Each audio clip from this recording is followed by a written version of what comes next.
আভাস নিউজের সকলকে স্বাগত। আমি প্রগতি। শুরু করছি আজকের সংবাদ। দিনে দুপুরে ধারালো অস্ত্র দিয়ে হামলা চালিয়ে টাকা লুটের অভিযোগ খড়গপুরে। ঘটনাটি ঘটেছে পশ্চিম মেদিনীপুরের খড়গপুরের সাউথ সাইড হাই স্কুলের সামনে। দিনে দুপুরে ধারালো অস্ত্র দিয়ে হামলা চালিয়ে টাকা লুটের অভিযোগ খড়গপুরে। ঘটনাটি ঘটেছে পশ্চিম মেদিনীপুরের খড়গপুরের সাউথ সাইড হাই স্কুলের সামনে। জানা গেছে, একটি ফিনান্স কোম্পানি থেকে টাকা কালেকশন করছিলেন দুজন এজেন্ট। আর সেই টাকা নিয়ে যখন রাস্তা থেকে যাচ্ছিলেন, তখন 3 থেকে 4 জন যুবক এসে তাদের বাইকের চাবি কাড়িয়ে নিয়ে ধারালো অস্ত্র দিয়ে মাথায় কোপ মারে প্রায় 30,000 টাকা লুট করে নিয়ে গেছে। এমনটাই অভিযোগ করেছেন সূর্য দাস ও সুখেন্দু মণ্ডল নামে দুই ফিনান্স কোম্পানির ব্যক্তি। এরপরেই আহত দুজনকে খড়গপুর মহকুমা হাসপাতালে নিয়ে আসা হয়। তার মধ্যে বেশি আহত হয়েছেন সূর্য দাস। খবর পেয়ে ছুটে আসে খড়গপুর টাউন থানার পুলিশ। ইতিমধ্যেই ঘটনা তদন্তে নেমেছে খড়গপুর টাউন থানার পুলিশ।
পৌরসভা কি করে আছেন 1 ঘন্টা 8 ঘন্টা আমরা সাউথ সাইডে বড়াতে ভিলেজ ফিনান্সার সার্ভিস লিমিটেড। কোথায় আছে এটা? JBS capital. কি হয়েছে আজকে? আজকে আমি কালেকশনে গিয়েছিলাম স্টাফের সঙ্গে, তো কালেকশন কমপ্লিট করে বেরিয়েছি। 3 জন হঠাৎ অ্যাটাক করে আমাদের ঢুকিয়ে ব্যাগের টাকা ছিনতাই হয়েছে? ছিনতাই হয়েছে? হ্যাঁ। কোন জায়গায়? ইন্ডিয়াতে। কি দিয়ে মারে তোমাকে? দাও না কি দেখি? দাও দিয়ে। দা দিয়ে? কজন ছিল ওরা? 3 জন। যেমন ব্যাংকিং সেক্টরের মতো নন ব্যাংকিং সেক্টর হয় না, বন্ধন আরও। কোন ফাইন্যান্সে কাজ করেন? CFS capital, village financial service and capital limited. হ্যাঁ। ওই কোম্পানির আন্ডারে ডেলি কালেকশনের জন্য গিয়েছিলাম। ওইখানে কালেকশন শেষ করে একটা মেম্বারের বাড়িতে কালেকশন একটু প্রবলেম করে ওই বাড়িটাতে কালেকশন করতে গিয়েছিলাম। ওখানে একটু ঝামেলা হয়েছিল। ঝামেলার পরে মেম্বারটা টাকা দিয়ে দেয়। টাকাটা নেওয়ার পরে কালেকশন শেষ করে আমি আর আমার স্যার, এবিএম স্যার, উনি গাড়ি নিয়ে ওই যে খড়গপুর নিউ ডেভেলপমেন্ট স্কুলটার পাশে, টার্নিংয়ের পাশে এসেছি। তখনই 3-4 জন ব্যক্তি মুখে কাপড় ঢাকা ছিল, হাতে কুলাড়ি রড নিয়ে সঙ্গে সঙ্গে গাড়িটা দাঁড় করিয়ে দিয়ে ওনাদের দেখে আমি দাঁড় করে যাই। তারপর গাড়ির চাবি বার করে নেয়, আমার মাথায় কুলাড়ি নিয়ে আঘাত করে। আমার ব্যাগে টাকা ছিল। কত টাকা? 30,000-এর উপরে হবে। বড় বড় অ্যামাউন্টের টাকা ছিল। ওগুলো স্ন্যাচিং করে। স্ন্যাচিং করে একটা নিউ ফোন ছিল আমার, এক সপ্তাহ কিনেছিলাম, 4 দিন আগে কিনেছিলাম। ওটা স্ন্যাচিং করে নিয়েছে। আর বুক পকেটে একটু টাকাও ছিল, ওগুলো নিয়ে নেয়। লাস্ট কালেকশনের টাকাটা বুক পকেটে ছিল, ওটাও নিয়ে নেয়। আর প্যান্টের পকেটে একটা ফোন ছিল, ওটা নেয়নি, ওগুলো নিয়ে পালিয়ে যায়। তারপর সেন্সলেস হয়ে গেছি এখানে এসে। মুখ ঢাকা ছিল সবার? মুখ ঢাকা ছিল, তখন মুখটা ভাবতে গেলে মাথায় আসছে না। কত লোক ছিল? প্রায় 3 জন মতো হবে। কিসে এসেছিল ওরা? ওরা দাঁড়িয়ে ছিল, ওরা কোথাও তো লুকিয়ে ছিল। আমরা আসতেই ওরা বেরিয়ে পড়েছে। কি নাম তোমার? আমার নাম সুরজ দাস। সুরজ দাস। বাড়ি? বাড়ি নইপুর, গ্রাম নইপুর, থানা পটাশপুর, জেলা পূর্ব মেদিনীপুর। দোরগোড়ায় লোকসভা নির্বাচন, তার আগে দলের কর্মীদের নিয়ে ভোটের রণকৌশল ঠিক করতে বিশেষ কর্মী বৈঠক। ঘাটাল সাংগঠনিক জেলা তৃণমূল কংগ্রেসের পদাধিকারীদের নিয়ে কেশপুর ব্লকের 3 নম্বর অঞ্চলে পাঁচখড়ি ক্রিয়েটিভ টাওয়ারে এক বিশেষ সংগঠনের বৈঠকে আয়োজন করা হয়।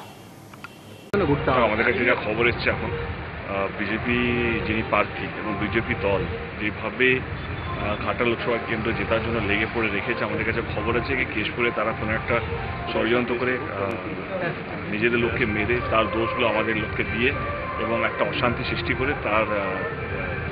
করে এবং সেটাকে নিয়ে ভোট করানোর চেষ্টা করবে।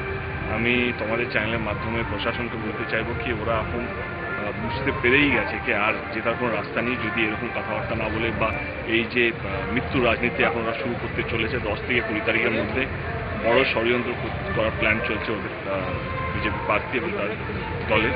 তো আমি আগে থেকে বলে রাখছি কি এরকম একটা ঘটনা কেশপুরে হতে চলেছে, যেহেতু আমরা এখন কেশপুরে আছি। দোরগোড়ায় লোকসভা নির্বাচন আর তার আগে দলের কর্মীদের নিয়ে ভোটের রণকৌশল ঠিক করতে বিশেষ কর্মী বৈঠক। ঘাটাল সাংগঠনিক জেলা তৃণমূল কংগ্রেসের পদাধিকারীদের নিয়ে কেশপুর ব্লকের 3 নম্বর অঞ্চলে পাঁচকুড়ি ক্রিয়েটিভ টাওয়ারে এক বিশেষ সংগঠনের বৈঠকে আয়োজন করা হয়। উক্ত বৈঠকে উপস্থিত ছিলেন ঘাটাল সাংগঠনিক জেলা তৃণমূল কংগ্রেসের সভাপতি আশিস উদাইত, ঘাটালের তৃণমূল কংগ্রেস প্রার্থী দীপক অধিকারী, কেশপুরের বিধায়িকা তথা পঞ্চায়েত প্রতিবন্ধী শিউলি সাহা, কেশপুরের ব্লক সভাপতি প্রদ্যুৎ পাঁজা সহ 7টি বিধানসভার দায়িত্বপ্রাপ্ত নেতা ও ব্লকের সভাপতিরা। বৈঠকে ভোটের আগে কিভাবে রণকৌশল সাজিয়ে ভোট তৃণমূল কংগ্রেসের ঝুলিতে আনা যাবে সেই নিয়ে আলোচনা হয়েছে বলে জানা গিয়েছে। পাশাপাশি কেশপুরের ভোটের উপর বিশেষ নজরদারিও দেওয়া হয়েছে। বৈঠক শেষে সংবাদ মাধ্যমের মুখোমুখি হয়ে ঘাটালের তৃণমূল কংগ্রেসের প্রার্থী দীপক অধিকারী জানান, কেশপুরের মানুষ আমাদের সঙ্গে রয়েছে। ঘাটাল লোকসভায় যেভাবে তৃণমূল কংগ্রেসের সরকার উন্নয়ন করেছে তাতে আমরা জিতব। তবে অন্যদিকে বিরোধী প্রার্থী হিরণের প্রশ্ন প্রসঙ্গে তিনি বলেন, বিজেপি যেভাবে হোক ঘাটাল জিততে চাইছে, তাই জন্য ছেলেটা পুলিশকেও উল্টোপাল্টা বলতে বেরোচ্ছে। বিজেপি প্রার্থী এবং তার দল কেশপুরের একটা কোনো কিছু গন্ডগোল বাঁধিয়ে সন্ত্রাস সৃষ্টি করে জিততে চাইছে। পুলিশকে আমি এখন থেকে বলবো সতর্কভাবে থাকতে। 10 বছর ধরে যেভাবে আমি কেশপুরকে শান্ত করে রেখেছি, কোনোভাবেই তা নষ্ট করতে দেব না। আমি কেশপুরে 10 বছর ধরে শান্তি রেখেছি, কেশপুরের মানুষকে ভালো রাখার চেষ্টা করেছি এবং জেতার জন্য বিজেপি দল এবং তার প্রার্থী যেভাবে উঠে পড়ে লেগেছে, যেভাবে সন্ত্রাস করার চেষ্টা করবে, তো সেটার জন্য আমি আগাম জানিয়ে রাখলাম চ্যানেলের মাধ্যমে, প্রেসের মাধ্যমে প্রশাসনের কাছে এবং ইলেকশন কমিশনের কাছে। সেই সঙ্গে ওরা অভিযোগ করেছে যে কাট আউটগুলো লাগানো হচ্ছে ঝাড়খণ্ডের কোনো এক মাফিয়া দিচ্ছে, তিনি কিন্তু তারও তথ্য প্রকাশ করবেন। এটাও কারণ আমি তো চাইছি দেখি না এইসব ভুলভাল কথা বলে কাকে কি বলছে, মানে ওর পাগল টাগল হয়ে গেছে ছেলেটা আমার, মানে যা ইচ্ছে পাচ্ছে তাই বলছে। আর এটা না বলে তোমাদের হেডলাইনও দেবে না, তোমাদের আমাকে পাল্টা প্রশ্ন করতে আসবো তো নিজের একটা কাজও তো বলছে না। ওনার দল 10 বছরে কি করেছে, উনি 10 বছরে কি হয়, 3 বছরে এমএলএ বা কাউন্সিলর দুটোই তো পদ নিয়ে আছেন এবং এমপি হওয়ার স্বপ্ন দেখছেন। স্বপ্ন দেখা ভালো, সেটা আমি বলবো না কি ভুল স্বপ্ন দেখছে। আমার মনে হয় প্রত্যেকটা মানুষের স্বপ্ন দেখা অধিকার, কিন্তু স্বপ্নকে সত্যি করার জন্য যা আসবে রাত্রেবেলা ভাববে, সকালবেলা যেটা পারবে বলবে এবং তোমরা সেটাকে হেডলাইন করবে। আমার মনে হয় সেই একটাও তো কিছু প্রমাণ দিতে পারলো না। 2 বছর তো এত আবড়ে যাচ্ছে, এত কিছু বলে যাচ্ছে। আমার মনে হয় কি মিডিয়াকেও এবারে বলবো কি এই ভুলভাল কথা বলেই তোমরা হেডলাইনে দিচ্ছ এবং সেজন্য ওই সাহসটা পাচ্ছে। আসলে মানুষ ওর সঙ্গে নেই, মানুষ কি ওর নিজের দলই ওর সঙ্গে নেই। ও যে কথাগুলো বলছে, একটা ও দলে কোনো লোক কথা বলছে ওর পক্ষে, একটা নেতা কথা বলছে, ও তো একটা এমএলএ আছে, সে কোনোদিন কথা বলছে আমাকে নিয়ে কিছু বলছে, ওদের জেলা সভাপতি আছে তাদের, সে কিছু বলছে আমাকে নিয়ে, কেউ কিছু বলছে না বিজেপির। ওই একটা ছেলে জেতার জন্য মরিয়া হয়ে পড়েছে এবং যা পাচ্ছে তাই বলছে এবং আমার ওকে শুভেচ্ছা। বিজেপি প্রার্থী অগ্নিমিত্রা পলকে কটাক্ষ করল তৃণমূল। বুধবার পশ্চিম মেদিনীপুর জেলার দাঁতন 2 ব্লকের একাধিক জায়গায় নির্বাচনী প্রচার করেছিলেন মেদিনীপুর লোকসভা কেন্দ্রের বিজেপির প্রার্থী অগ্নিমিত্রা পল। এদিন দাঁতন 2 ব্লকের দীঘাপুকুর থেকে প্রচার কর্মসূচি শুরু করে খাকুরদা বাজারে প্রচার শেষ করেন তিনি। বিজেপি প্রার্থী অগ্নিমিত্রা পলকে কটাক্ষ করল তৃণমূল। বুধবার পশ্চিম মেদিনীপুর জেলার দাঁতন 2 ব্লকের একাধিক জায়গায় নির্বাচনী প্রচার করছিলেন মেদিনীপুরের লোকসভা কেন্দ্রের বিজেপির প্রার্থী অগ্নিমিত্রা পল। এদিন দাঁতন 2 ব্লকের দীঘাপুকুর থেকে প্রচার কর্মসূচি শুরু করে খাকুরদা বাজারে প্রচার শেষ করেন তিনি। বিজেপির বক্তব্য, প্রার্থীকে পেয়ে সাধারণ মানুষের মধ্যে উন্মাদনা ছিল চোখে পড়ার মতো। বহু মানুষ রাস্তার ধারে ভিড় জমিয়েছিলেন প্রার্থীকে দেখার জন্য। বিজেপির দাবি, লোকসভা নির্বাচনে দাঁতন 2 ব্লক থেকে ব্যাপক লিড পাবে বিজেপি প্রার্থী অগ্নিমিত্রা পল। যদিও এই দাবি মানতে নারাজ তৃণমূল দাঁতন 2 ব্লক তৃণমূলের সভাপতি ইফতেখার আলী। তিনি বলেন, গোটা ব্লক জুড়ে 50 থেকে 60 জন লোক নিয়ে প্রচার করছেন বিজেপি প্রার্থী। দাঁতন 2 ব্লকের মানুষ তৃণমূলের সঙ্গে আছেন, মমতা বন্দ্যোপাধ্যায়ের উন্নয়নের সঙ্গে আছেন। এখানে বিজেপির কোনো জায়গা নেই। সতর্ক করে দিচ্ছি, যদি এবারে এরকম হয় তো দিদি ভাই অগ্নিমিত্রা পলের থেকে খারাপ কেউ হবে না। 25 তারিখ সকাল সকাল নিজের বুথে গিয়ে ভোট দিন, তাহলে उसके बाद पहले वोटदान, उसके बाद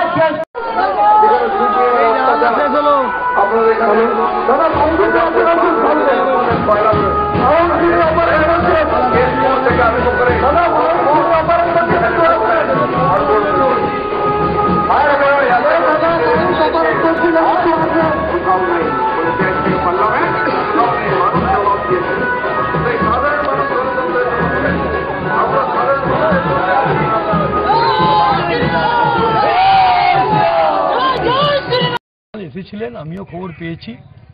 ওনারা ধনেশ্বরপুর থেকে স্টার্ট করেছিল, সাউরি অঞ্চল এবং 6 নম্বর অঞ্চল, পরবর্তীকালে হরিপুর অঞ্চলে যাবেন। এখন পর্যন্ত যা রিপোর্ট 50 থেকে 60 জনকে নিয়ে ঘুরছেন এবং অগ্নিমিত্রা পাল সহ ওনার যে নেতৃত্বরা আছেন, আমাদের যিনি কর্মদক্ষ এবং এই ব্লকের যুবশক্তি বিপ্লব বেরা নামে খুব উৎসাহ করছে। ওদের তো উন্নয়নটা নেই। কয়েকদিন আগে দাতুনি এসেছিলেন, আমার ব্যাপারে, পুতুল দাসের ব্যাপারে, মণি মিশ্র ব্যাপারে, অন্যান্য যমুনা দাস সহ এজারুলের বিরুদ্ধে অনেক কিছু বলে গেছে। দেখুন, ওনারা বলতে থাকবেন, মানুষ কিন্তু ঠিক শিক্ষাটা দিয়ে দেবে 25 তারিখ ভোটের মাধ্যমে। আপনারা দেখবেন 4 তারিখ যখন রেজাল্ট আসবে, চারিদিকে জোড়া ফুল, পদ্ম ফুল মুছে যাবে। কৃষক বন্ধুর মৃত্যুতে এককালীন 2 লক্ষ টাকা পেয়েছিল পরিবার, সেই টাকায় ভাগ বসানোর লিখিত অভিযোগ জমা পড়ল পুলিশে। এক্ষেত্রে অবশ্য তৃণমূল নয়, অভিযোগ উঠেছে বিজেপির বিরুদ্ধে। ঘটনা নারায়ণগড় ব্লকের একমাত্র বিজেপি পরিচালিত দুধরাঙ্গা পঞ্চায়েতের আসন্দা এলাকার ঘটনা। কৃষক বন্ধুর মৃত্যুতে এককালীন 2 লক্ষ টাকা পেয়েছিল পরিবার, সেই টাকায় ভাগ বসানোর লিখিত অভিযোগ জমা পড়ল পুলিশে। এক্ষেত্রে অবশ্য তৃণমূল নয়, অভিযোগ উঠেছে বিজেপির বিরুদ্ধে। ঘটনা নারায়ণগড় ব্লকের একমাত্র বিজেপি পরিচালিত দুধরাঙ্গা পঞ্চায়েতের আসন্দা এলাকার ঘটনা। অভিযোগ 1,20,000 টাকা জোর করে নিয়েছেন 4 জন বিজেপি কর্মী, তারা সকলেই শিক্ষক। মঙ্গলবার বেলদা থানায় জানিয়ে লিখিত অভিযোগ দায়ের করেছে মৃত কৃষক বন্ধু মোহন সিংয়ের পরিবার। নির্বাচনের আগে ঘটনায় শোরগোল পড়েছে। যদিও বিজেপির বক্তব্য রাজনৈতিক চক্রান্ত করা হচ্ছে, তাদের ফাঁসানোর চেষ্টা করছে তৃণমূল। অভিযোগ সত্য নয়। জানা গেছে, গত বছরের সেপ্টেম্বরের 23 তারিখ শারীরিক অসুস্থতা থেকে মৃত্যু হয় রাজ্য সরকারের কৃষক বন্ধু প্রাপক মোহন সিংয়ের। পরে নিয়ম অনুযায়ী চলতি বছরের ফেব্রুয়ারি 28 তারিখ 2 লক্ষ টাকা পায় মৃতের পরিবার। অভিযোগ, এই টাকা পাইয়ে দেওয়ার ক্ষেত্রে এলাকার 4 জন শিক্ষক তথা বিজেপি কর্মী সহযোগিতা করেছিলেন। টাকা পাওয়ার পর সেই কাজের ভাগ দেওয়ার জন্য চাপ দেওয়া হয়। পরের মাসে 6, 7 ও 8 মার্চ 3 বার 30,000 টাকা করে মোট 90,000 টাকা অ্যাকাউন্ট থেকে ট্রান্সফার ও পরে নগদ 30,000 টাকা মিলে মোট 1,20,000 টাকা তাদের দেওয়া হয়েছে। মৃতের ছেলে রঞ্জিত সিং মঙ্গলবার বলেন, বাবার মৃত্যুর পর কৃষক বন্ধু টাকা পাইয়ে দেওয়ার জন্য তদিত করে দিয়েছিল, তাই টাকা পাওয়ার পর সেই কাজের জন্য টাকা চেয়েছিল। টাকা না দিলে ফেরত চলে যাওয়ার কথাও বলা হয়, তাই দিয়েছি। একই বক্তব্য মৃতের স্ত্রী বারি সিংয়ের। তিনি বলেন, ছেলের অ্যাকাউন্টে টাকা ঢুকেছিল, ওরা টাকা পাইয়ে দিয়েছে বলে টাকা চায়। তবে ঘটনায় রাজনীতি দেখছে বিজেপি। যদিও বিজেপির দাবি, মৃত ব্যক্তির ছেলে এক শিক্ষকের কাছ থেকে 90,000 টাকা ধার নিয়েছিল, পরে তার শোধ দেয়, তার লিখিত প্রমাণও আছে। এখানে কৃষক বন্ধুর কোনো টাকার বিষয় নেই। অভিযোগ হওয়া 4 জন শিক্ষক তথা বিজেপির আসন্দা বুথের নেতৃত্ব নিরুপম মাইতির বক্তব্য, বুথে দীর্ঘদিন ধরে বিজেপি জিতে আসছে, তাই রাজনৈতিক চক্রান্ত করে ফাঁসানোর চেষ্টা করছে তৃণমূল। ছেলেটি ধার নিয়েছিল, সেই ধার শোধ করেছে, কোথা থেকে টাকা পেয়ে দিয়েছে জানা নেই। রাজনৈতিকভাবে না পেরে এভাবে মিথ্যে অভিযোগে ফাঁসানোর চেষ্টা করছে। বিষয়টি নিয়ে তৃণমূলের ব্লক সভাপতি সুকুমার জানা বলেন, দরিদ্র সীমার নিচে থাকা পরিবার রাজ্য সরকারের এই প্রকল্প বা সুবিধা পায়, সেখানে যদি কেউ ভাগ বসায় তা দুঃখেরও বেদনা। ফলে যারা এই কাজ করেছে, অভিযোগ হলে আইন তার ব্যবস্থা নেবে।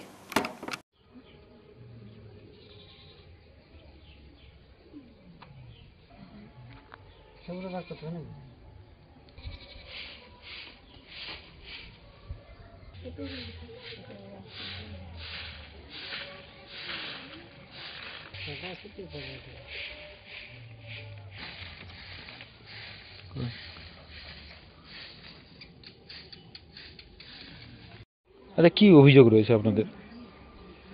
আমার বাবা মারা যাওয়ার পর আমার বাবা কৃষক বন্ধুর টাকাটা ওরা আমাকে পাইয়ে দিয়েছিল চন্দ্রমণ্ডল। পাইয়ে দেওয়ার পরে ও আমাকে মানে যে কোনো কাগজপত্র কাজ মানে ছোটাছুটি কাজটা ও আমাকে নিয়ে করছিল আর কি। করার পরে যখন টাকাটা পাওয়ার পরে ও আমাকে বলে যে আমাদেরকে 1 লাখ টাকা 1,20,000 টাকা দিতে হবে। কিভাবে টাকাটা নিয়েছে? টাকাটা ব্যাংকের মানে বেলদা ব্যাংকের শাখায় টাকাটা ট্রান্সফার হয়েছে আর কি। 3 বারে 30,000 করে 3 বার দেওয়া হয়েছে ট্রান্সফার। আর হাতে 30,000 টাকা দেওয়া হয়েছে। কেন হঠাৎ টাকা কিসের জন্য নিল? ওই যে ছুটাছুটি করছিল বলে বলছিল আর কি। চন্দন মণ্ডল যার নাম বললে, চন্দন মণ্ডল। ও কোন দল করে? বিজেপি দল করে। আপনার বাবার কৃষক বন্ধুর টাকা হঠাৎ ও নিতে গেল কেন? বলছে ও মানে ছুটাছুটি করেছে, ওই জন্য বলছে আমাদেরকে এত টাকা না দিলে ওই টাকাটা ফেরত চলে যাবে আর কি। কি নাম আপনার বাবার? আমার বাবার নাম মোহন সিং, বাড়ি? আসন্দা। আপনার নাম? আমার নাম রঞ্জিত সিং। আদিবাসী লোক, আমরা তো কিছু জানিনি, কত টাকা ঢুকবে তাও তো জানিনি। যখন 2 লক্ষ টাকা যখন ঢুকলো তখন আমাদের অ্যাকাউন্টে নাই, তখন কী করে যে তোমার বেটা যখন এখন হচ্ছে তার নাকি কত টাকা 2 লক্ষ টাকা ঢুকছে, আর মোর বেটার অ্যাকাউন্টও সেই ট্রান্সফার। কে করেছে ট্রান্সফারটা? সে মাস্টার চন্দন মাস্টার। কিসের টাকা ঢুকেছিল আপনার স্বামী কৃষক বন্ধুর জন্য? কিছু বন্ধু। কি নাম আপনার স্বামীর? আমার স্বামীর নাম মোহন সিং। কি নাম আপনার? বারি সিং, বাড়ি? আসন্দা। আপনাদের নামে একটা অভিযোগ উঠছে কৃষক বন্ধুর টাকা আসন্দা বুথে রঞ্জিত সিং এর বাড়িতে তার বাবা মারা যাওয়ার পর কৃষক বন্ধুর টাকা ঢুকেছিল, সেখান থেকে আপনারা 1,20,000 টাকা অ্যাকাউন্টের মাধ্যমে ট্রান্সফার করে নিয়েছেন। আপনাদের 4 জনের নামে মূলত থানায় অভিযোগও দায়ের হয়েছে, কি বলবেন? পুরোটাই চক্রান্ত, রাজনৈতিক চক্রান্ত। 18 সাল থেকে আমাদের আসন্দা বুথে তৃণমূল আজ জিততে পারেনি। কোনো ভাবে আমাদেরকে প্ররোচনায় পা দেওয়ার চেষ্টা করছে, যে করে হোক আমাদেরকে ফাঁসানোর, যাতে আমরা রাজনৈতিকভাবে কোণঠাসা হয়ে পড়ি। কারণ এত উন্নয়ন হয়েছে, এই 1 বছর হলো টাইম। প্রধান আমাদের 12 নম্বর উত্তরাঙ্গা অঞ্চলে আসন্দা বুথ থেকেই প্রধান নির্বাচিত হয়েছে। তো তার মাঝখানে আমরা বিরোধী থেকেও, সরকারি বিরোধী থেকেও 3টে মেন রাস্তা, একটা বড় পুল, একটা ছোট রাস্তা কাজ করতে পেরেছি, যেগুলো ভোটের পরে হবে। 2টো, একটা রাস্তা ইদানিং চালু আছে, চলছে কাজ। তো এই যাতে আমাদেরকে ঠেকানো যায়, আমাদের এই উন্নয়নকে যাতে বাধা দেওয়া যায়, তার বিপক্ষে যাতে প্রচার করা যায়, তার জন্য আমাদেরকে ফাঁসানো হচ্ছে। কারণ আমরা 3-4 জনই আছি। 4 জনের নামে যে ডায়েরি করেছে বলছে, যেটা আমরা এখনই শুনছি, সঠিক কিনা জানি না। তো সেই 4 জনই টিচার। তো আমরা সামনে থাকার জন্য তারা কোনোভাবেই রাজনৈতিকভাবে পেরে উঠতে পারছে না, এই কারণে আমাদেরকে ফাঁসানোর চেষ্টা করা হচ্ছে। আপনাদের যে চন্দন মণ্ডল আছে, উনি ওনার অ্যাকাউন্টে এনএফটি করিয়েছেন টাকা 3 বার। তার কাছ থেকে ধার নিয়েছিল, যেটা সে পাওয়ার পরে তাকে তার ট্রান্সফার করেছে। সেটা কোথা থেকে কি পেয়েছে আমরা জানি না। বলছে কৃষক বন্ধু টাকা নাকি পেয়েছে, কিন্তু ধার নিয়েছিল, তার ধার শোধ করেছে। কি নাম আপনার? নিরুপম মাইতি। দাদা, আসন্দা বুথে এক আদিবাসী পরিবারে কৃষক বন্ধুর 2 লক্ষ টাকা ঢুকেছিল, তার মধ্যে 1,20,000 টাকা বিজেপির কিছুজন শিক্ষক ছেলে নেতারা নিয়েছে, এমনটাই অভিযোগ উঠেছে এবং বেলদা থানায় অভিযোগও দায়ের হয়েছে। কি বলবেন? আমাদের সরকারের একটি প্রকল্প, এই প্রকল্পটা রয়েছে। সেই প্রকল্প কৃষক বন্ধু প্রকল্প, সক্ষম ব্যক্তি যদি মারা যায় 60 বছরের মধ্যে সে 2 লক্ষ টাকা পায়। 2 লক্ষ টাকা আমাদের সরকারের পক্ষ থেকে দেওয়া হয়েছে। সেখানে এসটি পরিবারের মানুষের কাছ থেকে কেউ যদি নিয়ে থাকে, সে বিজেপি যে কেউ হতে পারে, তো তার জন্য আইনি পদক্ষেপ নেওয়া হবে। তার যেহেতু আইনের জায়গায় গিয়েছে, অভিযোগ করেছে, আইনের প্রতি চলবে। সেই জায়গায় আমাদের এখানে আমরা বলবো যে একটা এসটি পরিবারের মানুষ, যেখানে মমতা বন্দ্যোপাধ্যায় তাদের জন্য সব কিছু ব্যবস্থা করে দিয়েছে, শুধু আজকে কৃষক বন্ধু নয়, সার্বিকভাবে যখন বেশ করে এসটি বা এসসি মানুষ, বেশ করে পেনশন প্রকল্প, বন্ধু প্রকল্প, কি জয় জোহর যোজনা যে প্রকল্প রয়েছে, সে সমস্ত যোজনা আমাদের সরকারের পক্ষ থেকে দেওয়া হয়েছে। সেখানে 2 লক্ষ টাকা যেখানে একটা পরিবার পেয়েছে, তার কাছ থেকে যখন 1,20,000 টাকা নিয়ে নিচ্ছে, যেখানে আইনের জায়গায় বেশ করে বেনিফিশিয়ারি গিয়েছে, আইনের প্রতি চলবে। এবং সেখানে আমাদের আর কিছু কি বলার আছে, আমাদের কিছু বলার নেই, অবস্থা হবে। কি নাম আপনার? সুকুমার জানা, ব্লক তৃণমূল কংগ্রেসের সভাপতি। দক্ষিণ পূর্ব রেলওয়ে খড়গপুর ডিভিশনে নির্মীয়মান স্টেশনের কাজ খতিয়ে দেখলেন জেনারেল ম্যানেজার অনিল কুমার মিশ্র। বুধবার বেলদা অমৃত ভারত স্টেশনের কাজ পরিদর্শন করেন। দক্ষিণ পূর্ব রেলওয়ের খড়গপুর ডিভিশনে নির্মীয়মান স্টেশনের কাজ খতিয়ে দেখলেন জেনারেল ম্যানেজার অনিল কুমার মিশ্র। বুধবার বেলদা অমৃত ভারত স্টেশনের কাজ পরিদর্শন করেন।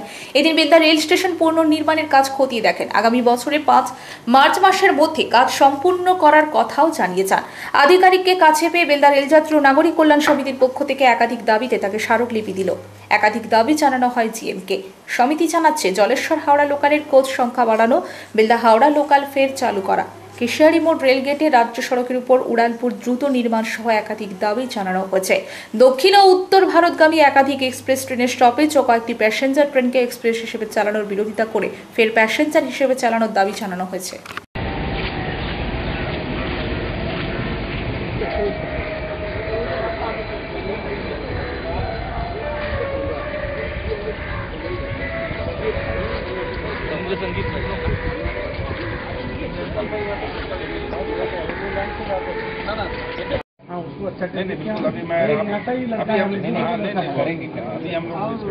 सर मेहरबानी करके इसको परमिशन कर दीजिए जो जलेश्वर से पूरी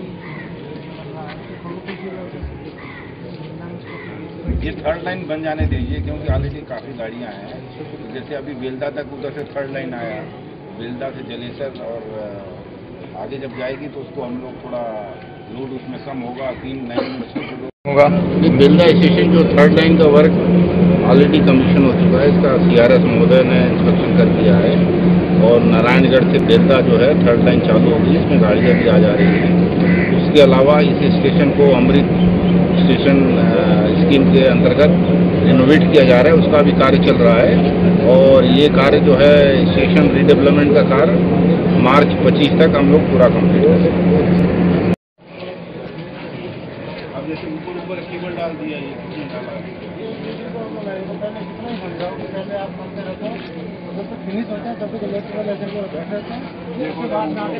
अब ये लोग चलेंगे 6 महीने के बाद इंस्टॉलेशन हटेगा, ऊपर केबल डाल दिए, वो 6 महीने के बाद सब ऊपर का इंस्टॉलेशन तुम्हारा निकल जाएगा। फिर या तो केबल खराब हो गया, कोई हो गया।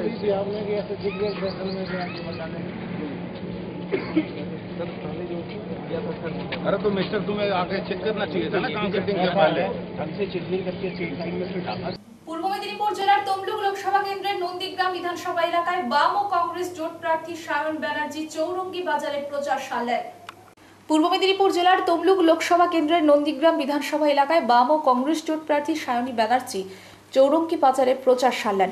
সাধারণ মানুষকে ভোটদানের কথা বললেন, অভাব অভিযোগের কথাও তিনি শুনলেন। বিভিন্ন রাজ্য সরকারের ইস্যু নিয়ে সাধারণ মানুষকে ভোটের দান প্রক্রিয়ার কথাও বললেন। এই সরকার সাধারণ মানুষের সরকার নয়। বামফ্রন্টের সময় বিভিন্নভাবে সরকারি দপ্তরের নিয়োগগুলি সঠিক সময় হতো। এই সরকার ক্ষমতায় আসার পরে সব নিয়োগ দুর্নীতিভাবে ভরে গেছে, এমনটাই অভিযোগ করলেন বাম নেতা সায়নী ব্যানার্জি।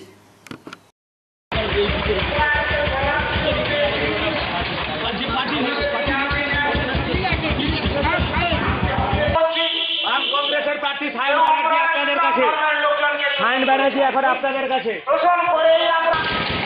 রাজনৈতিক দলগুলির মধ্যে বদ্ধমূল হয়ে বসেছে। কিন্তু বন্ধুগণ,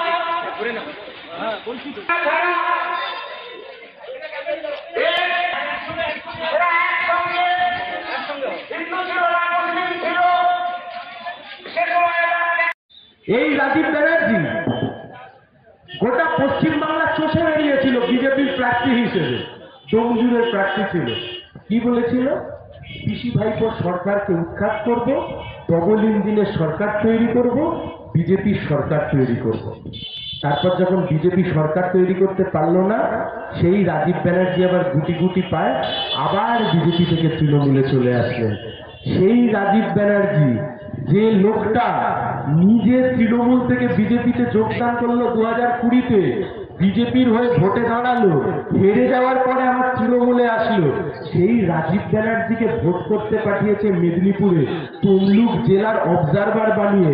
আর সংখ্যালঘু ভাই বোনেদের কাছে গিয়ে বলছে বিজেপির হাত থেকে বাঁচবার জন্য তুমি তৃণমূলকে ভোট দাও। আরে তৃণমূলের হয়ে যে লোকটা ভোট করাতে এসছে, সেই লোকটা তো আজকে নিজে 1 বছর আগে বিজেপির নেতা ছিল। কে বিজেপি, কে তৃণমূল? যে রাজীব ব্যানার্জি আজ থেকে 1 বছর আগে বিজেপির নেতা ছিল, সেই রাজীব ব্যানার্জিকে তমলুক লোক লোকসভা কেন্দ্রে তৃণমূল কংগ্রেসের অবজারভার করে আজকে ভোট করতে পাঠিয়েছে। আমরা বলছি তৃণমূলকে একটাও ভোট দিয়ে নিজের ভোট নষ্ট করবেন না। তৃণমূলকে ভোট দেওয়া মানে বিজেপি যদি কেন্দ্রে 250টা আসন পায় আর তৃণমূলের হাতে যদি 20-25টা আসন থাকে, মমতা ব্যানার্জির দল দুহাত তুলে বিজেপিকে সমর্থন করবে। হাওয়া এ কথা বলছি না। আপনারা যারা বয়োজ্যেষ্ঠ মানুষ বসে আছেন, 1999 সালে মমতা ব্যানার্জি কার সাথে সরকার তৈরি করে? হলদিয়ার বিভিন্ন কলকারখানায় শ্রমিকদের তৃণমূলের ওয়ার্ড সভাপতি কিংবা অঞ্চল সভাপতির কাছ থেকে চিঠি নিয়ে আসতে বাধ্য করা হচ্ছে তারা তৃণমূল করে বলে। এই নিয়ে নির্বাচন কমিশনে জানানো হয়েছে, আইনি পদক্ষেপ করার কথা বলেছেন অভিজিৎ গঙ্গোপাধ্যায়। সন্দেশখালীর মতো অভিজিৎ গঙ্গোপাধ্যায় ও সৌমেন্দু অধিকারীর বিরুদ্ধে ফেক ভিডিও করার চক্রান্ত চলছে, এমনই মন্তব্য তমলুক লোকসভা কেন্দ্রের বিজেপি প্রার্থী অভিজিৎ গাঙ্গুলি। কিছু সংখ্যালঘু এলাকায় তৃণমূল 100% ভোট করার জন্য উঠে পড়ে লেগেছে। ওইসব এলাকার ভোটারদের বলবো, নিজেদের ভোট নিজেরাই দিন, যাকেই দিন না কেন। মন্তব্য অভিজিৎ গাঙ্গুলি। ডিগ্রি নিয়ে আমার সংশয় আছে, কোথা থেকে আমি চ্যালেঞ্জ করেছি যে কোথা থেকে আইনজীবী ডিগ্রি তারা এনেছেন সেটা আমি দেখতে চাই। এটা নিয়ে আমি লাগবো, শুরু করবো কাজ ভোটের প্রচারের রেজাল্টের পরে, তখন নেওয়া যাবে।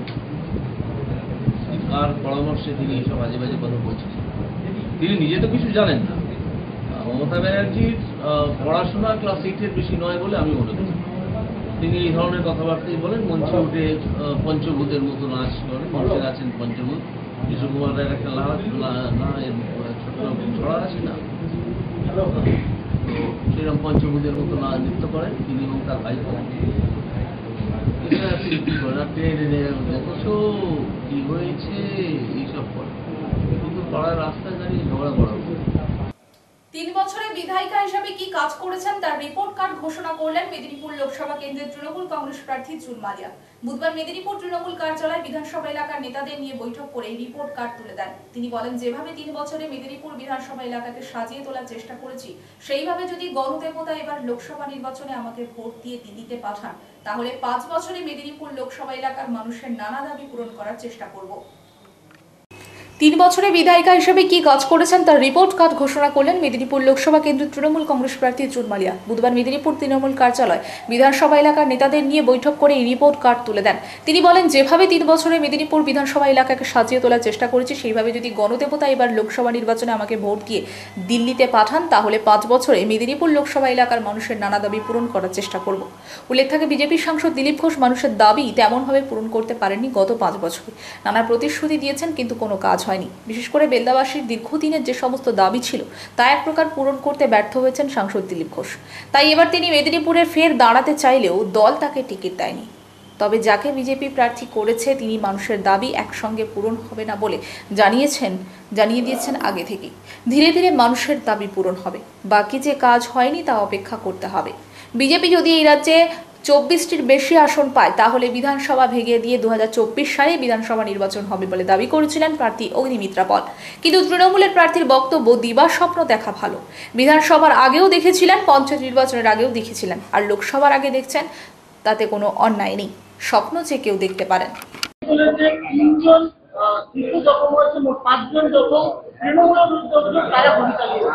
এটা আমি প্রশাসনের উপর ছেড়ে দিচ্ছি। নিশ্চয়ই এটা প্রশাসন দেখছে, এবং যেই করুক না কেন, তৃণমূল কংগ্রেস করুক বা বিজেপি করুক বা সিপিআইএম করুক বা যেই করুক না কেন, তার যেন শাস্তি। 26,000 চাকরি বাতিলের স্থগিতাদেশ দেওয়া হয়েছে, কিন্তু প্রধান বিচারপতি বলেছে প্রাতিষ্ঠানিক দুর্নীতি হলে সরকারি চাকরি থেকে মানুষের আস্থা উঠে যাবে। এর জন্য কি কোনো রকম ভাবে তৃণমূলের মন্ত্রিসভা দায় এড়াতে পারে? এটা নিয়ে আমি কোনো বক্তব্যই রাখবো না, কারণ সুপ্রিম কোর্ট এটা নিয়ে দেখছেন, সাবজুডিস। সুতরাং রাজ্যপাল বলেছেন যে কোনো দিদিগিরি আমি মেনে নেব না, শান্তি বলেছেন, কি বলবেন? শোনো, এটা আমি তো একটু আগেই বললাম, ডেমোক্রেসি। ওনারও ফ্রিডম অফ স্পিচ আছে, আমাদেরও আছে। দিদি এর জবাব দিয়ে দেবেন ওনাকে। হ্যাঁ, না আর তো কিছু নেই। তার উদাহরণ তো তোমরা নমিনেশনের দিনই পেয়ে গেছো, যে স্বতঃস্ফূর্ত ভাবে কর্মীরা নেচে গিয়ে আমার কলেজ গ্রাউন্ড থেকে গাড়ি বেরোয়নি, তখনই ডিএম এর অফিসের সামনে মিছিল পৌঁছে গেছে। এরকম একটা ঐতিহাসিক নমিনেশন প্রসেশন মনে হয় আজ অব্দি হয়নি। পিসিআর ভাইপোর উল্লসিত হওয়ার কোনো কারণ নেই। 16 জুলাইয়ের পরে পিসিও ভাইপোকে দেখে নেব, এক প্রকার এই হুমকির সুরে রাজ্য জুড়ে নির্বাচনী প্রচার করছেন বিরোধী দলনেতা শুভেন্দু অধিকারী। কাঁথিতেও একই কথা বলে বাজার গরম করার চেষ্টা বিরোধী দলনেতার। পিসিআর ভাইপোর উল্লসিত হওয়ার কোনো কারণ নেই। 16 জুলাইয়ের পরে পিসিও ভাইপোকে দেখে নেব, এক প্রকার এই হুমকির সুরে রাজ্য জুড়ে নির্বাচনী প্রচার করছেন বিরোধী দলনেতা শুভেন্দু অধিকারী। কাঁথিতেও একই কথা বলে বাজার গরম করার চেষ্টা বিরোধী দলনেতার। উল্লেখ থাকে, এসএসসির 2016 সালের প্যানেলের 26,000 শিক্ষক বাতিল করেছিল হাইকোর্ট। আর সেই মামলায় সুপ্রিম কোর্ট 16 জুলাই পর্যন্ত চাকরি বহাল রেখেছে। এমনকি শিক্ষকদের মুচলেখা দিতে হবে, তারা নকল নয়, তারা আসল। আর তাতে লিখতে হবে, যদি নকল প্রমাণিত হন তাহলে তাদের সুদসহ সমস্ত টাকা ফেরত দিবেন। আর এই ভোটের আবহে এক প্রকার বাজার গরম হচ্ছে এই রাজনীতির বাক্যবাণে। বিশেষ করে এই রাজ্যে বিজেপি তেমনভাবে ভালো ফল করতে পারবে না, তা ধরে নিয়ে বিরোধী দলনেতা একাই সারা রাজ্য জুড়ে নানা কুকথা বলে চলেছেন। তিনি বিধানসভা ভেঙে দেবেন, সবাইকে জেলে পুরে দেবেন সহ নানা কথা বলেছেন।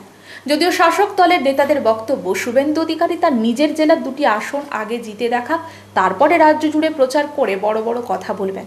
বর্তমানে বিজেপির কর্মী সমর্থক তেমনভাবে নেই, বুথ স্তরের কর্মীরা তেমনভাবে প্রচার করছেন না, তারা এক প্রকার বসে গেছেন। বিশেষ করে গ্রামের ভোট এবার বিজেপির পক্ষে তেমনভাবে না পড়ার সম্ভাবনা বেশি। প্রতিটি বিধানসভা এলাকায় বিজেপি কর্মীদের মধ্যে এক প্রকার চোরা স্রোত বইছে। ফলে বিজেপি প্রার্থী একাই প্রচার করছেন লোকসভা জুড়ে। তেমনভাবে 2-1 নেতা ছাড়া তেমনভাবে কোনো নেতা দেখা যাচ্ছে না। আর শুভেন্দু অধিকারী যেখানেই যাচ্ছেন সেখানেই বাজার গরম করার মতো বক্তব্য রাখছে বলে দাবি শাসক দলের নেতাদের। জন্ম জয়ন্তীতে রেড রোডে দাঁড়িয়ে বলেছিলেন 47-এ রবীন্দ্রনাথ ঠাকুর এসে গান্ধীজিকে ফলের রস খাইয়েছিল। আপনি দয়া করে এই ভুলগুলো আর করবেন না।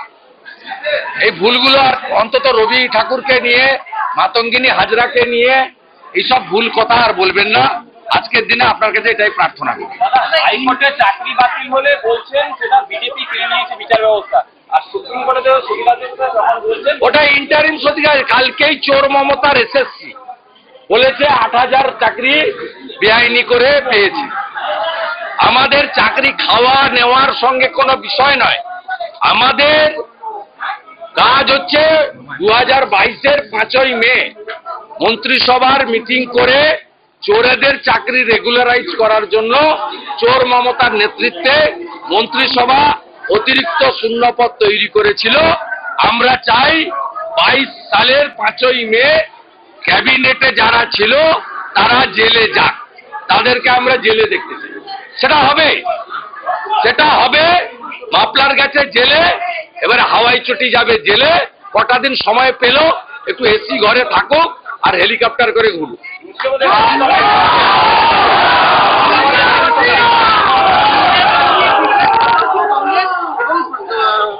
খাড়গে এবং প্রত্যেকটা নেতাকে, ইন্ডিয়া জোটের সমস্ত নেতৃত্বকে ফোন করে বিশেষ বৈঠকের আমন্ত্রণ জানান। ওইখানে কিছু নেই এসব। ওটা ইন্ডিয়ার মার্কশিট কুড়িয়ে দেওয়ায় আমরা বাছাই করতে পারলাম না, তাই প্যানেল বাতিল হল। পিসি ভাইপোর উল্লসিত হওয়ার কোনো কারণ নেই। পিসি প্রাক্তন হবে আর ভাইপো জেলে যাবে। আনুষ্ঠানিকভাবে প্রকাশিত হলো এবছরের উচ্চ মাধ্যমিক পরীক্ষার ফলাফল। এবছর উচ্চ মাধ্যমিকে পরীক্ষার্থীর সংখ্যা ছিল প্রায় 8 লক্ষ। এবছর 16 ফেব্রুয়ারি থেকে শুরু হয় উচ্চ মাধ্যমিক পরীক্ষা। 29 ফেব্রুয়ারি শেষ হয়েছে পরীক্ষা। উচ্চ মাধ্যমিকে এবার 90% পাশ করেছে। তাৎপর্যপূর্ণভাবে ছাত্রীর সংখ্যা বেশি। এবারও সেরা পূর্ব মেদিনীপুর। আনুষ্ঠানিকভাবে প্রকাশিত হলো এবছরের উচ্চ মাধ্যমিক পরীক্ষার ফলাফল। এবছর উচ্চ মাধ্যমিক পরীক্ষার সংখ্যা ছিল প্রায় 8 লক্ষ। এবছর 16 ফেব্রুয়ারি থেকে শুরু হয় উচ্চ মাধ্যমিক পরীক্ষা। 29 ফেব্রুয়ারি শেষ হচ্ছে পরীক্ষা। উচ্চ মাধ্যমিকে এবার 90% পাশ করেছে। তাৎপর্যপূর্ণভাবে ছাত্রীর সংখ্যা বেশি। এবারও সেরা পূর্ব মেদিনীপুর। আজ ফল প্রকাশ হলে উচ্চ মাধ্যমিক পরীক্ষার মার্কশিট এবং সার্টিফিকেট পাবেন না পরীক্ষার্থীরা। আগামী শুক্রবার নির্দিষ্ট ক্যাম্প অফিস থেকে স্কুলের প্রতিনিধিদের হাতে মার্কশিট এবং সার্টিফিকেট তুলে দেবে উচ্চ মাধ্যমিক শিক্ষা সংসদ। কাঁথি হাই স্কুল থেকে এবারে উচ্চ মাধ্যমিক পরীক্ষায় তাক লাগানো ফল করল শান্তন মাইতি নামের এক পরীক্ষার্থী। মেধা তালিকায় সম্ভাব্য 5ম স্থান অর্জন করলো। তার প্রাপ্ত নম্বর 492। তার এই নজর কাড়া সাফল্যে বাড়িতে খুশির হাওয়া। ভবিষ্যতে নিউরোবিজ্ঞান নিয়ে গবেষণা করার ইচ্ছে প্রকাশ করে শান্তন। আগামী দিনে চিকিৎসক হওয়ার মত প্রকাশ করলেন।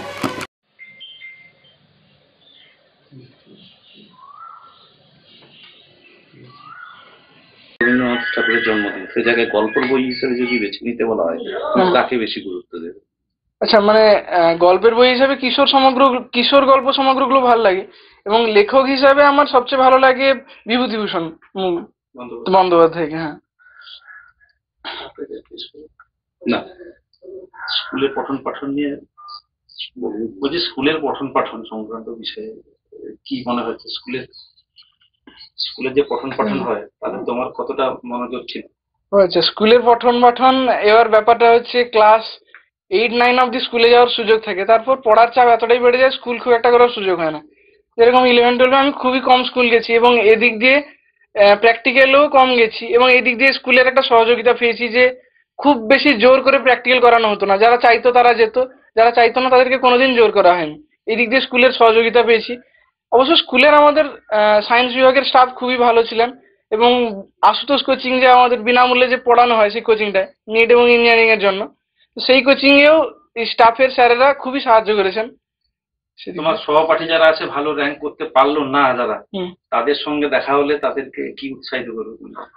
তাদেরকে উৎসাহিত করবো অবশ্যই পড়াশোনা চালিয়ে যেতে। র্যাঙ্কের ব্যাপারটা অনেকটা কিছুটা ভাগ্য নির্ভর, শুধুমাত্র পরিশ্রম দিয়ে তো হয় না, অনেক খাতা দেখার অনেক প্রসিডিওর থাকে, সেগুলো আর বলছি না, তো অবশ্যই উৎসাহিত করে যাবো। তোমার বাবা মা দুজনেই শিক্ষক, তুমি শিক্ষকতার লাইনকে ছেড়ে বাদ দিয়ে কেন ডাক্তারি লাইন চুজ করলে? শিক্ষকতা পেশাটি নিয়ে এখন যে অনিশ্চয়তা চলছে সেটার জন্যই। ঠিক। অপরদিকে তমলুকের Tannistha Das Pathfinder Higher Secondary Public School Jodhpur Park Kolkata থেকে উচ্চ মাধ্যমিকে 10ম স্থান অধিকার করেছে। তমলুক শহরের মেয়ে মাধ্যমিকও 10ম স্থান অধিকার করেছিল। তন্নিষ্ঠা দাস এবার উচ্চ মাধ্যমিকে প্রাপ্ত নম্বর 487। তমলুক শহরে বাড়ি হলেও গত 2 বছর ধরে কলকাতার হোস্টেলে থেকে পড়াশোনা করা। বাবা মাকে ছেড়ে প্রথমে একটু অসুবিধা হলেও পরবর্তী ক্ষেত্রে পড়াশোনা করতে কোনো অসুবিধা হয়নি। সঙ্গে তার যমজ বোন উপনীতা দাসও থাকত। উপনীতা দাস মাধ্যমিকের দিদির থেকে 4 নম্বর কম পেয়েছিল, প্রাপ্ত নম্বর ছিল 680। এবারে তন্নিষ্ঠার বোন উপনীতার এখনো রেজাল্ট জানা যায়নি, তবে ভালোই হবে এমনটাই জানালেন পরিবারের সদস্যরা। আগামী দিনে ইঞ্জিনিয়ারিং নিয়ে পড়বে এমনটাই জানালেন তন্নিষ্ঠা দাস। তমলুকের বাড়িতে বাবা মা সহ পরিবারের অন্যান্য সদস্যরা তন্নিষ্ঠার ভালো রেজাল্টের জন্য মিষ্টি খাইয়ে দেন। তন্নিষ্ঠা দাস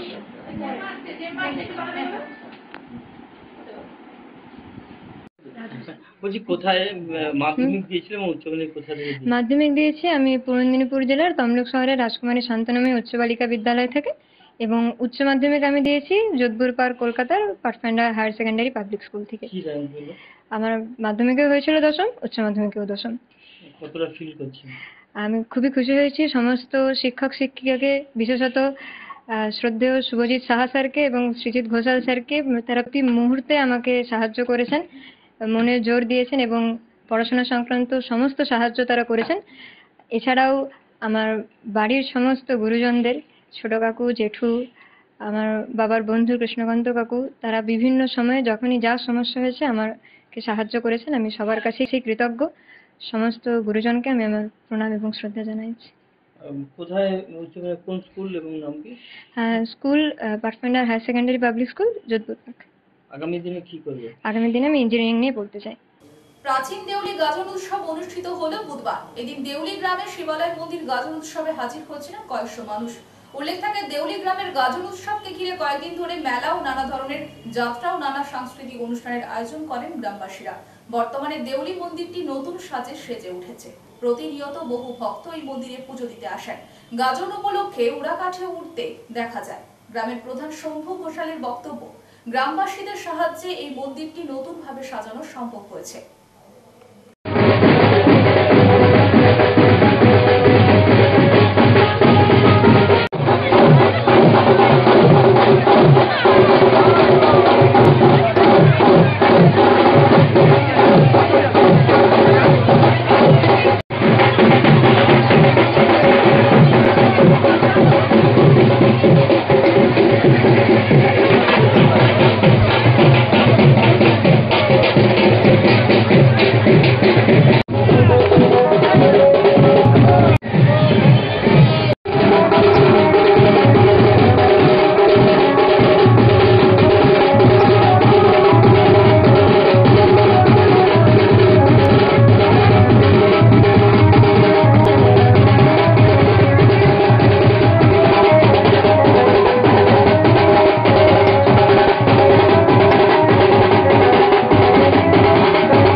আনুমানিক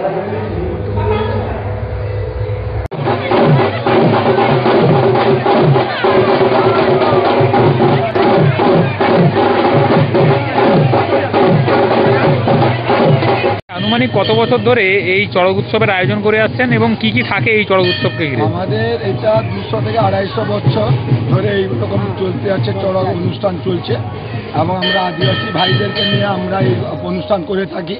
আমাদের এখানে রজনী ফোর্ট থাকে, গাছে উড়ানো হয় মানুষকে দিয়ে, যাকে উড়া বলা হয়, মানুষ উড়ে ওঠে এবং আমাদের এখানে ভক্তা দণ্ডি কাটে এবং ভক্তা, মহিলা ভক্তা, মানসিক ভক্তা সমস্তকে নিয়ে এবছর প্রায় আমাদের 40 জন মতো ভক্তা করেছে এবছর। এই নিয়ে আমাদের এই প্রোগ্রামটা আজকে 200 থেকে 250 বছর ধরে চলছে।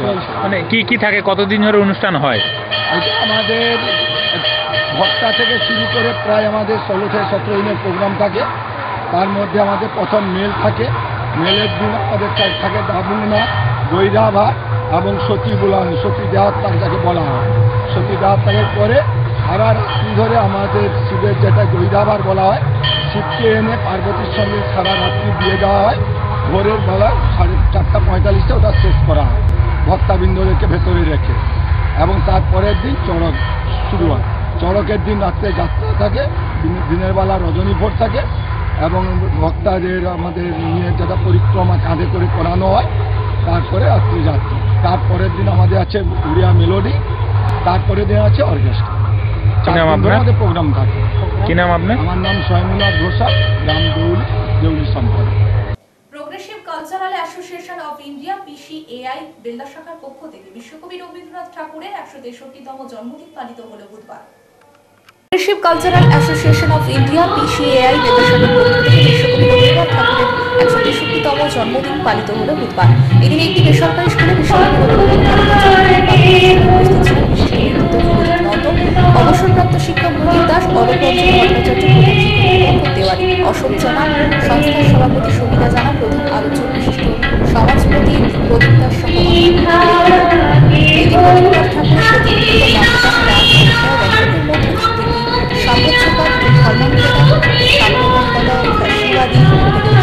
ও সমাজতন্ত্রের জয়গানের মধ্য দিয়ে দিনটিকে উদযাপন করা হয় বলে কমিটির সম্পাদক সুজন মাইতি জানান। ভারতবর্ষের মাটিতে, দেশে রবীন্দ্রনাথকে না বুঝলে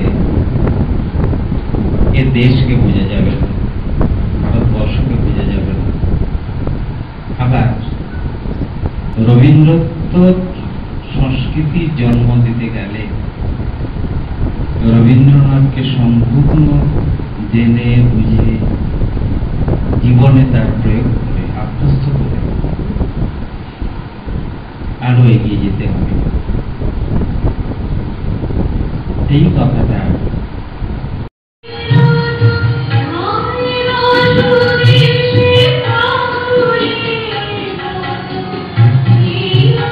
What